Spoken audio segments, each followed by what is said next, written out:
Coming out as trans and going through transition, as many of you probably know, brings about a lot of changes. Some of them are positive and some of them not so much, but we may not fully understand or grasp the full magnitude of how that change will impact our lives until it actually happens. And one of those kind of changes is a change or even often a loss in privilege.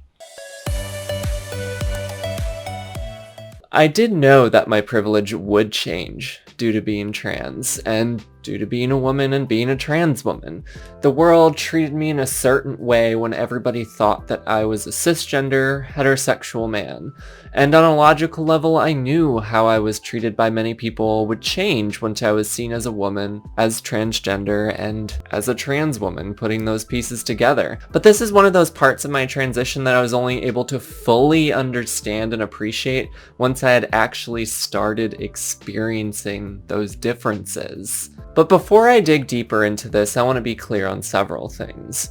First, talking about a loss in privilege as a result of transitioning is not at all meant to dissuade anyone from transitioning or continuing on your current transition path. Transitioning was and still is the best thing that I have ever done for myself, and I think it will remain for the rest of my life the best thing I've ever done for myself. I'm talking about this change and loss in privilege in order to be transparent about one of the many difficult parts that many of us face on our journeys. As I've said countless times before and will continue to say, transitioning is hard as hell for so many reasons, and a loss in privilege is one of those reasons. But also, transitioning is extremely rewarding. A huge gain in happiness and authenticity is worth losing that male privilege, that cisgender privilege, and even in my case, heterosexual privilege since I'm a lesbian. Certainly life is harder, but it's worth it to be able to be myself every single day. I also want to briefly discuss what I mean by privilege, because I do know that that is one of those words we hear thrown around a lot these days, and what I mean by it is probably what you're thinking when I bring it up in relation to identity. I think the definition from the Encyclopedia of Social Work closely matches what I have in mind. They define it as privilege is the invisible advantage and resultant unearned benefits afforded to dominant groups of people because of a variety of socio-demographic traits. Quite a mouthful. In other words, the identities you hold and the groups you belong to give you certain advantages or disadvantages based on how society typically treats people with those identities. And before I go any further on this, I also want to clarify that having privilege does not make you a bad person. It does not make anyone inherently a bad person. Because sometimes when people talk about white people have privilege, they interpret that as white people are bad. That is not the case. Having privilege does not mean you are a bad person, and it also does not mean that your life has not been difficult. It just means that your life was not made more difficult on account of those particular identities. To put this back into context, for trans and cisgender people, society expects everyone, again, to be cisgender by default. Many aspects of society are designed with cisgender people in mind, and because of this, being cisgender grants certain privileges that many trans and non-binary people thereby do not have, with one of the most common privileges that the vast majority of cisgender people are able to take for granted is which public bathroom you can use without worry of things like safety issues or ridicule. And I say the vast majority because, sometimes cisgender people who are gender non-conforming may face issues as well. A cisgender person may obviously have a hard life for a variety of other reasons, like maybe they're poor, or they're queer, or they're a racial minority, but their life was not made harder as a result of being cisgender. So that's why that's a privileged identity there. I can go so much deeper on the subject of privilege here, but At risk of putting you all to sleep, if you are not already asleep from the discussion thus far, I want to go ahead and revisit my journey and how privilege, or rather loss of privilege, has been a big part of my journey. Like I said, before coming out, I knew that I would experience transphobia and sexism, but like with most things, it's much different to imagine experiencing something than it is to actually experiencing it. Hopefully that's not a profound point. Getting called a drag queen or getting called a freak, things that didn't happen prior to transition but happened more than I'd like to admit during the early parts of my transition, and well, let's be honest, the freak piece still occasionally does happen to this day, but also the sorts of people who take the time to insult trans people, even here on YouTube, just because we're trans, are sad and often insecure and really aren't worth our time. But that also does not mean the insults don't hurt. And I feel like after I started transitioning, people felt it was necessary to emphasize that I'm quote-unquote really a man, more often than they ever did before I started transitioning to live my life as a woman. It's like, now you're emphasizing this part of my identity that you always saw me as before, but you're only emphasizing it now once I identify in a different way. It's like this constant reminder that you are wrong, you're doing something wrong. It's really frustrating, to say the least. You know, I can understand and empathize with the fact that people get uncomfortable with things they're not used to, things that are different with change. I can understand that. But I find it a lot harder to empathize with the fact that some people get even hateful at the fact that I merely exist while being trans.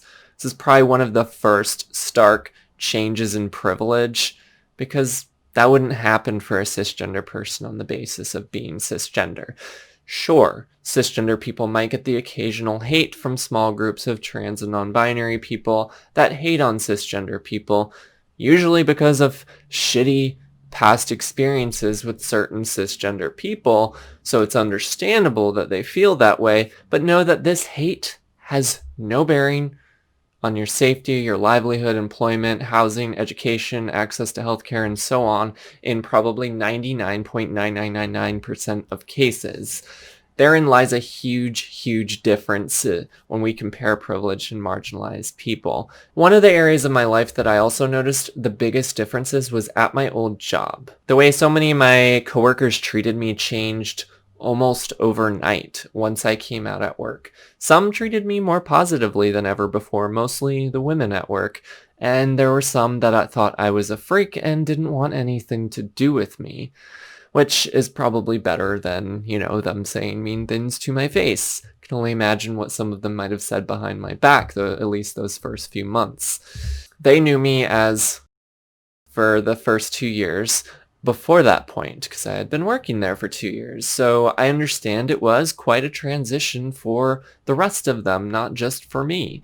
Having to go through the whole which bathroom should I use conversation, that's always fun.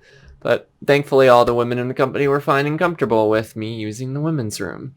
But beyond those typical, unfortunately typical things for trans people, like the bathroom issue, I noticed that I was treated differently on account of being a woman as well. You know, honestly, I will say it is sometimes hard to tell if people treat me differently on account of being a woman, being trans, being a trans woman, or even being a lesbian woman. And I imagine the people that do treat me negatively probably don't think about it enough to really unpack which piece they're targeting, other than the fact that something about me threatens them or makes them uncomfortable. But I do know this. I did have to work twice as hard to get half the recognition from, you know, the higher ups in the company compared to the other R&D manager who was a guy. I had to deal with several coworkers flirting with me, which, you know, in some ways is nice. It's one of those things like, oh, I'm getting attention from men. Oh, I'm getting attention from men. And then I also had to deal with some of them saying sexually inappropriate things on occasion. And I had to deal with not being taken nearly as seriously in meetings, and also that whole experience I shared a while back of having a supervisor refuse to work and cooperate with me, even though I was his boss, simply because I'm a trans woman. These are all things that would not have happened prior to coming out, and those are just the ones I can think of off the top of my head within the specific context of work.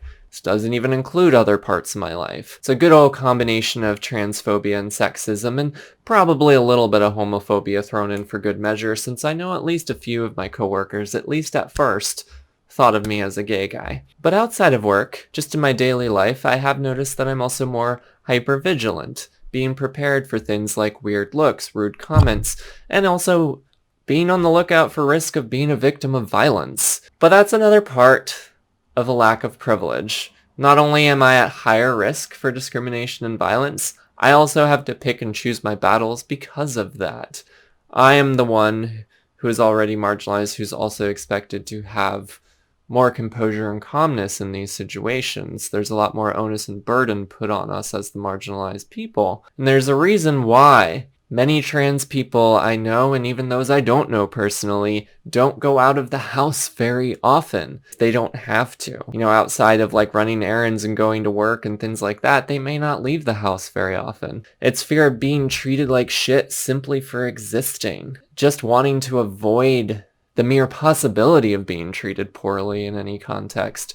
There's nothing wrong with us, and I shouldn't even have to say that. The problem is with society and how many people learn that it's okay to treat people like us poorly. But I don't want to end on that note. Despite all of this, things do continue to get better. More and more of us are able to live our lives as ourselves and are able to live openly as trans people, whether by choice or that whole complex thing of passing where some of us cannot pass as cisgender, so we live openly even if we don't want to. More and more people are also becoming allies to the trans community, helping educate and stand up for us, or making differences in public policy, or even just making differences one person and one interaction at a time, whatever it may be. And I've said this earlier in this video and many other videos, I personally would rather have a difficult life where I get to be myself every day, rather than a life where it may technically be easier in some ways,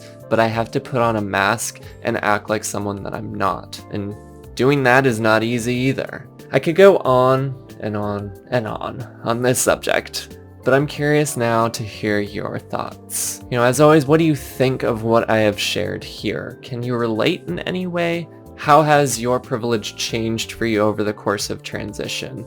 You know, do you feel like you have more disadvantages, or maybe even more advantages in some ways, or does it kind of feel pretty similar? Was transitioning worth it, despite all of the difficulties like losses in privilege? Let me know in the comments below. And as always, Tipsy and I love you all and hope that you're staying safe and healthy during these tough times. If you have not done so already, please be sure to give this a huge thumbs up and click that subscribe button and notification bell. I love you all.